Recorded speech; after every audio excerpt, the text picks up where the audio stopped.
आज का टॉपिक है कैपिटल पनिशमेंट। कैपिटल पनिशमेंट यानी मौत की सज़ा, डेथ पेनल्टी। डेथ पेनल्टी एक डेटरेंट पनिशमेंट में शामिल है।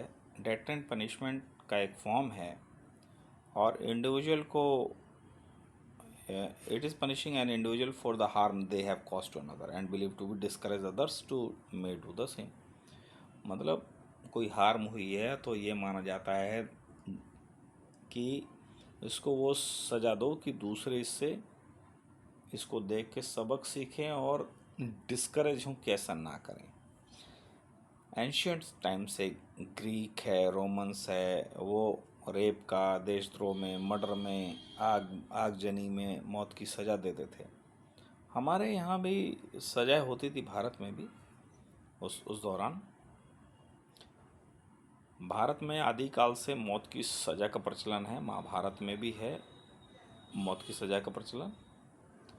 तो लेकिन वर्तमान में देखा जाए तो बहुत सारे देशों ने मौत की सज़ा को हटा दिया है अपने लॉ से, और भारत ने भी नहीं हटाया है। तो हटाने वाले देशों में यूएस भी है, ब्रिटेन भी है। रेयर केस में वहाँ दिया जाता है, ज़रूरी नहीं है हर केस में, रेयर केस में। हालांकि हमारे यहाँ भी रेयर केस में है, लेकिन हमारे यहाँ रेयर नहीं है, उसको बोलते हैं रेयरेस्ट ऑफ रेयर।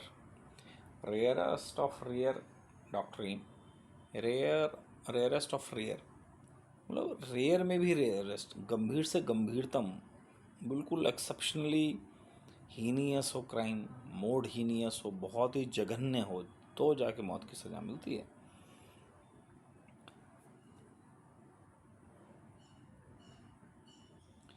जैसा कि सभी जानते हैं कि जीवन जीने का अधिकार नैसर्गिक अधिकार है।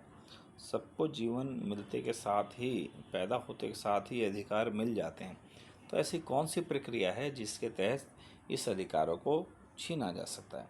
तो हमारे यहाँ है the procedure establish by law.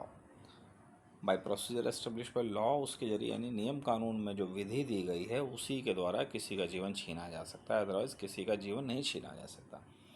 अब वर्तमान में इतनी डिबेट हो चुकी हैं कि क्या कैपिटल पनिशमेंट दी जानी चाहिए, क्या कैपिटल पनिशमेंट की क्या फॉर्म रहे, या कैपिटल पनिशमेंट हो भी या ना।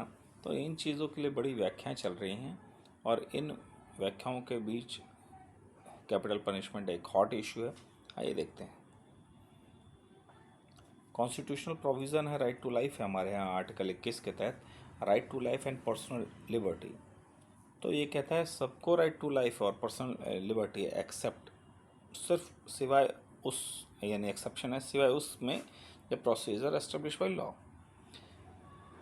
ये लाइफ को नष्ट करता है अगर कोई लाइफ को छीनने का कोई अगर प्रोसीजर है लॉफुली, तो एस्टेब्लिश बाई लॉ, यानी लॉ ने जो एस्टेब्लिशमेंट बना रखी है, यानी उसने जो मार्ग निर्धारित किया है उसी तरीके से हो सकती है। हालांकि बहुत सारे देश हैं वो मना करते हैं, बहुत सारी मुहिम हैं, बहुत सारे लोग हैं वो कहते हैं जीवन जीने का अधिकार इसे छीन नहीं सकते, ईश्वर ने दिया है वही छीन सकता है। लेकिन हमारे देश जैसे विशाल देश में, और जनरली जो इतने एडवांस नहीं हैं, तीसरी दुनिया के देश हैं, वहाँ पे तो आज भी ये उतना ही रेलेवेंट है जितना इससे पहले था। तो एक और आर्टिकल है आर्टिकल 14, ये कहता है equality before law and equal protection of law. तो कहते हैं कि और इक्वलिटी बिफोर लॉ, लॉ के सामने सभी बराबर हैं, और इक्वल प्रोटेक्शन ऑफ लॉ, सबको, और लॉ द्वारा सबको प्रोटेक्शन इक्वली मिलेगी। तो जब इस प्रकार की स्थिति होगी तो इक्वल कहाँ रहा? जब इक्वली एक व्यक्ति को मौत की सज़ा दे दी गई तो उस पर इक्वल कहाँ से रहा वो, जबकि नेचर ने तो सबको इक्वल पैदा किया था। हालांकि कहा जाता है कि आर्टिकल 19 में जो फ्रीडम मिली है सबको मिली है, लेकिन तो दूसरे का अगर जो फ्रीडम का अधिकार है तो उसके फ्रीडम के अधिकार को वंचित जिसने किया उसको भी सज़ा का अधिकार है। फिर भी रिटेशनिस्ट रिटेशनिस्ट मतलब होता है जो सज़ा को रखना चाहते हैं। उनका कहने का मतलब है कि मौत की सज़ा देने से लॉ एंड ऑर्डर मेंटेन होता है, दूसरों को सबक मिलता है, और समाज से जो निकृष्ट लोग हैं उनको वापस किया जाता है, उनको हटाया जाता है।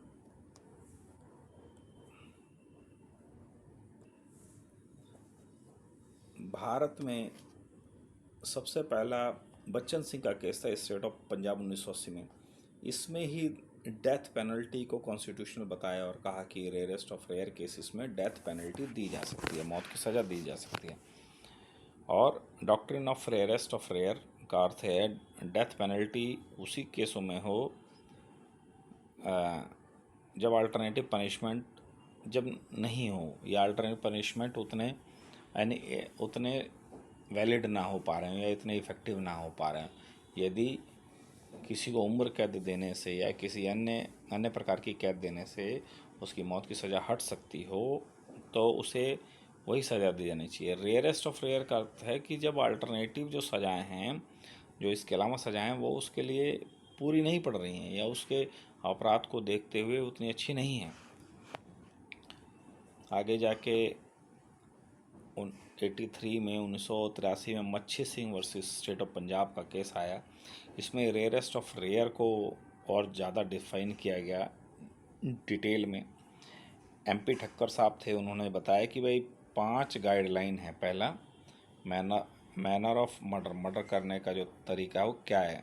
बहुत ज़्यादा ब्रुचुअलिटी है, टॉर्चर है, उंगली काटी गई, ऐसे जैसे आपने देखा होगा, जैसे Mukesh Singh versus state of Delhi में यही था कि जब गैंग रेप की पीड़िता को, निर्भया में केस में गैंग रेप की पीड़िता को मारा गया तो मारने का तरीका, उसको जान से ख़त्म करने का तरीका बहुत ही ब्रुचुअल था और टॉर्चर था। तो मैनर ऑफ मर्डर, हत्या का जो मैनर है, उससे डिसाइड होगा सज़ा होगी। मोटिव क्या है, मोटिव क्या है यानी उसकी डिप्राइविटी, मीननेस, मतलब एक व्यक्ति जो बहुत ही विशाल है और एक व्यक्ति बहुत ही बच्चा सा है, इस प्रकार से आप हत्या करते हैं तो उस सामने वाला इतना उसके सामने छोटा है या इतने सामने हेल्पलेस है कि वो कुछ नहीं कर पाएगा, ये सिचुएशन। दूसरी है, उसका उद्देश्य क्या था, मारने का मीन साधन क्या क्या थे। भाई किसी को आप भाले से उसको आँख में मार दे रहे हो, उसके पेट में घोप दे रहे हो, तो कहाँ बचेगा, मोटिव है। एंटी सोशल नेचर क्या है, जैसे डॉरी डेथ है, जीनोसाइड है, रिलीजन वाली हत्या है या जातिगत हत्याएं हैं, इनमें भी एंटी सोशल नेचर हो तो ये भी है। मैग्नीट्यूड ऑफ क्राइम यानी अपराध की गंभीरता, लार्ज स्केल का क्राइम है, पूरे पूरे फैमिली को ही मार दिया गया, पूरे पूरे ख़ानदान को ख़त्म कर दिया गया, ये देखते हैं मैग्नीट्यूड क्या है। विक्टिम पर्सनैलिटी जैसा मैंने भी बताया, बच्चे हैं, औरतें हैं, पब्लिक फिगर कौन है, तो ये सब है कि भाई उद्देश्य की पहला। तो 5 गाइडलाइन मच्छी सिंह में हुआ, मैनर क्या था, मोटिव क्या था, एंटी सोशल नेचर क्या है, मैग्नीट्यूड ऑफ क्राइम क्या है, विक्टिम की पर्सनैलिटी क्या है। हालांकि बहुत सारे देश इससे सहमत नहीं हैं, यूरोपीय यूनियन है वो उन्होंने अबॉलिश किया है। हालांकि अमेरिका और ब्रिटेन में जनरली देना नहीं है, लेकिन फिर भी उनका ये है कि जनरली ना दे। वहाँ मौत की सज़ा डिक्लेयर तो रेयर ही हो रही हैं, लेकिन सज़ा उनको दी भी नहीं जा रही है। उन्होंने अपने यहाँ अबॉलिश तो नहीं किया फुल्ली, लेकिन उसके विरोध में UN भी चाहता है इसे इसको रोक दिया जाए, कुछ ऐसा किया जाए ताकि मौत की सज़ा रुक जाए, लेकिन फिर भी बात नहीं बन रही।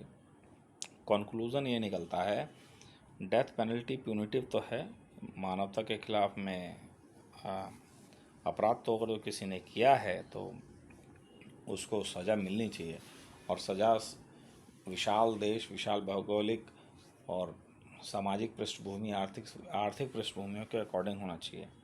हालांकि अपोजिट व्यूज़ ये कहता है कि अपराधी को रिपेंट का अवसर नहीं दिया जाता है, अपराधी को पश्चाताप का अवसर नहीं दिया जा रहा है, इसलिए ये सब होना नहीं चाहिए। और इसकी जगह अल्टरनेटिव सज़ाएँ हैं, सॉलिटरी है, उम्र कैद है, ये सब दे दी जाए, हाथ पैर को काट दिया जाए, लेकिन मौत की सज़ा ना दी जाए। तो बहुत सारे विचार हैं, लेकिन फिर भी भारत में प्रचलन में है तो कुछ सोच के ही होगा, इसीलिए हम कैपिटल पनिशमेंट को वैलिड मानकर ही चलें, ज़्यादा अच्छा है। नमस्कार।